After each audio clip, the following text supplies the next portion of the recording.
All right, last but not least, we're going to take a look at how water quality can affect living things. Human activities have many negative impacts on the water cycle. We're going to take a look at that throughout the rest of this. So, first and foremost, we are adding far too much waste material to our water system, and a lot of those wastes don't necessarily break down quickly or efficiently.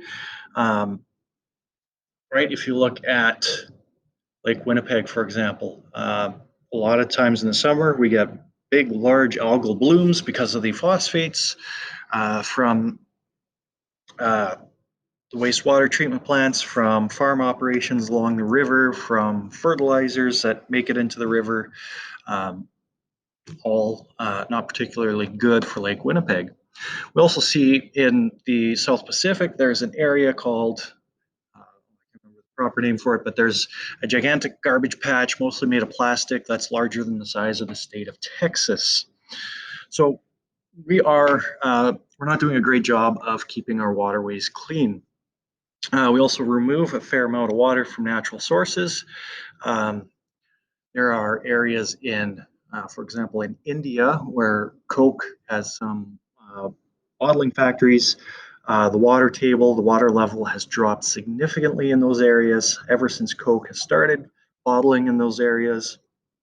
The human demand for fresh drinking water increases every year, right? There are more and more and more people on this planet, and we all need fresh drinking water. So those demands increase. Industrial water supply, those demands increase as well. Certain industries are very reliant on water and just use a lot of water. So pollution is considered any material that's harmful to the environment. And we're going to look at two different sources of pollution. Um, So first, we're going to look at point source. So point sources refer to locations that can be directly traced as the source of a pollutant entering into the environment, right? For example, an oil spill, right? That's coming from, a broken pipe or a ship that's leaking or a source that we can pinpoint. Wastewater pipes emptying into rivers, right? A lot of times you'll hear in the news after we get a lot of rain. If we get too much rain, the sewers start to empty into the Red River for whatever reason, um, or a landfill leak into the groundwater. Uh, right, these are all point sources. They can be traced back and potentially fixed. Non-point sources, these are far more difficult to track down, and they're very difficult to control.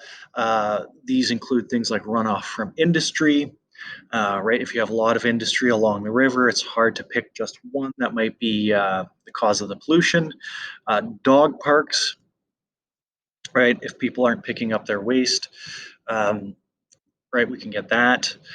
Farms, if farmers are very liberal in their use of fertilizers and other pesticides and herbicides and all of that fun stuff, the extra can wash off, end up in the rivers, and have unintended consequences elsewhere. Our groundwater is very susceptible to pollution, since once it's contaminated, it stays contaminated for a long, long, long, long, long time. And depending on the type of contamination, it's very, very, very difficult or nearly impossible for any sort of filtration to happen. Right, we have a large demand for water. We use a lot of water, but we're also, to a certain extent, responsible for endangering its quality. Um, There are three different types of pollution we're going to look at here. Chemical, so things that cause acid rain, chemical pollution in the water. Physical, oil spills, hydro projects like dams and the like. Biological, so introducing bacteria and other harmful diseases. So we'll take a look at those. So here we see a picture. I think this is a skeleton of a bird of some sort, and you see that it's full of plastic. It ate a lot of plastic and it died. So oceans cannot decompose the large amounts of waste, or because of their toxicity that enters along coastal areas. right? Things like plastics will last over thousands of years, right? They will break down in the sun. UV light does cause them to break down, but just into smaller particles, which make them easier for animals to consume and make their way up the food chain, right? Oftentimes we also see fishing nets that break loose or whatever. Um, they just kind of collect and are a mess. Oil pollution often will come from non-point sources. So some people will change their oil in the car and just pour the used oil down the drain as opposed to disposing of it properly. Um, I'd like to think that this doesn't happen as much anymore, but who knows? Oil spills from tankers, they tend to be tragic. They're huge, but they occur relatively infrequently. But when they do, they have a huge impact. Um, but small spills from pleasure craft, right? You're going out for a rip on the boat, and smaller boats add a constant high volume of pollution to the marine environment. Um, so acid rain is caused, or it contaminates all bodies of water, right? Rain water will fall from the sky and it ends up in the water cycle and goes through and ends up everywhere, right?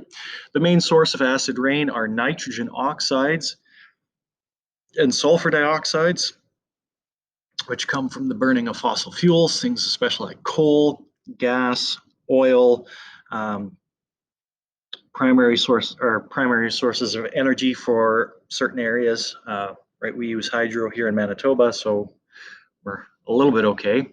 But those nitrogen oxides and the sulfur dioxides will combine with rainwater to form things like nitric acid and sulfuric acid, and they fall as acid rain.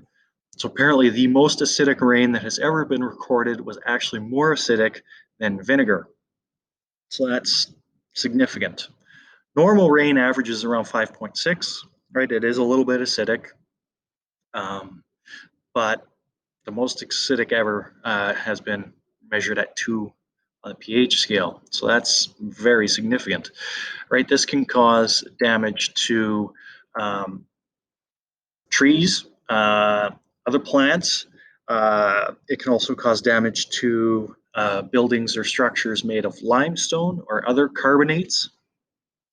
Um, so like I said, rainwater is naturally slightly acidic, but its acidity will increase due to acid rain. Um, this will then enter the groundwater and our freshwater and our saltwater environments. So acid rain, the other big issue with acid rain is it doesn't necessarily fall on the source of the pollution, right? The the rain clouds or whatever, the pollution moves around, right? And we get acid rain falling in areas where there isn't necessarily that source of the sulfur dioxides and the nitrogen oxides, right? We see, for example, in this forested area here, it's been quite devastated by apparently by acid rain. There's no factories, there's no sources nearby.